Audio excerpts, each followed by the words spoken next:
Hello YouTube. I just wanted to go and make us a quick guide explaining Vorax crafting to people. I actually recorded this video yesterday, but I learned of some even better tech and some more tech that there's to crafting, so I just wanted to share that with people. So, the basic concept of like how Vorax item works is you're gonna fill your item up with organs, and you get to choose between advanced affixes, basic affixes, or special organs, and these special organs are just ultimate mods. Like every mod you see, this is just an ultimate mod that can run on chests or on a gloves, because the chest and the glove slot share gear. Now, there's also obviously the core organ system, which allows us to put legendaries on our gear, which is, really cool. The way that the system actually works is you need to fill up your prefixes and your suffixes before you're allowed to put on a core organ. And from that point onwards, it might feel like it's a very RNG system, like to do your crafting with and to just, just pray to kind of make things happen. But there's a few ways that you can go about it to increase the likelihood to make like a 6 mod or 5 mod item. So the first piece of very important tech to know about is advanced affixes and ultimate mods or special organs follow the same rules as with normal gear crafting, which means you can only have 2 special organs on an item. You can only have 2 advanced affixes on an item, but you can have 6 basic ones. So here's the tech that you can use. Let's say, for example, you want to craft a chest like the one that I crafted here, which has Law of Trinity and the Cicada Shell mod, as well as triple energy shield. How would you go about doing that? Well, or like, let's say you want to craft an item with 2 ultimate mods and 2 advanced mods. How would you do that? Well, the best way to actually do it is you want to try and get both of your core organs, which is your legendary mods, to either be a suffix or a prefix. And that's going to depend on what item you want to make. So the best way to do that, to get like a really good item, is let's say you want both core organs to be a suffix. You will then put on 2 cheap ultimate mods on your suffix. So, for my case, I can like use this 40 FE mod. And maybe, let's see if there's something else that's going to be cheap. And this 40 FE mod.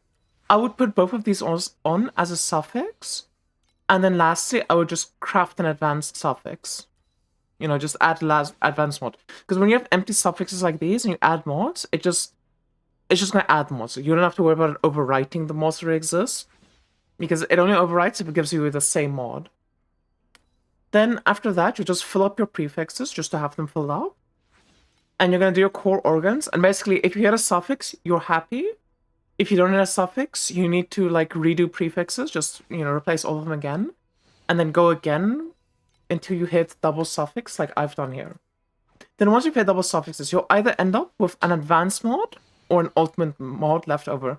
Now, depending on the item you're making, you can only slightly sway the odds in your favor. If you want to make an item that has an ultimate suffix, then you put in 2 ultimate mods and an advanced mod, and you just hope that it hits the advanced mod.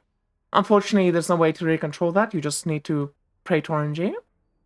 I can never forget. But then what do you do now? So you have random prefixes. You have the 2 ultimate mods as your suffix, and the 2 core organs, so the 2 legendary mods as your suffix, and you have your ultimate mod or your advanced mod. At that point, what you can do is you can add whichever mod is left over. So in my case, in this chest's case, I have an advanced suffix here, or like an advanced mod. I can then, on my prefix, add an advanced mod. And when I add an advanced mod prefix, if I then try to change my suffix advanced mod, it can only hit the advanced mod. Because again, the item has a limit of only 1 advanced mod. Of only 2 advanced mods. I already have 2 advanced mods, so the only mod that can be replaced is my advanced mod. That's the same thing with ultimate mods. The only ultimate mod that it can replace is your ultimate mod, if you have an ultimate mod suffix and ultimate mod prefix. So you can guarantee to hit the correct mod. So you have no risk of losing your Cicada Shell or your Trinity. And then once you've done that, you can use that same logic on your prefixes. So if you want like an ultimate mod prefix or an ultimate mod, yeah, if you want like an ultimate mod prefix, like this additional max ES, I could just keep on replacing. If this Dex percent was an ultimate mod, now unfortunately for me, I didn't get lucky. It did leave over advanced mod instead of an ultimate mod. But if this were to leave over the ultimate mod, I could keep on reapplying this additional max ES until I had T0. The moment you relax. Now, something I will say is for advanced mods, you just click on the mod and you just click craft. Easy as that. For these special mods or the ultimate mods, you do need to replace it with a different mod. So let's say you have additional armor on it already. You can't replace additional armor with additional armor. You need to take like a different mod, like additional evasion. Put additional evasion on. It's always going to hit the one ultimate mod. If you have an ultimate suffix and ultimate prefix, it's always going to hit the ultimate mod prefix then. And then you roll again on the ultimate additional armor, and you just keep doing that into a T0 or T1 or whatever you're satisfied with. Now, unfortunately, if you need basic affixes like I have here, you're kind of screwed. You just need to go for the 1 and 3. So the way I crafted this chest, actually, is I did the suffixes in what I said, 2 ultimate mods, 1 advanced mod. I put on my core organs, so my Scottish and my Trinity, and I got a bit unlucky with the Trinity. It kept giving me a prefix Trinity, so I just kept having to like redo everything until I got lucky, until I could hit a suffix Trinity. That's gonna happen. That's just how life goes. Not much you can do about it.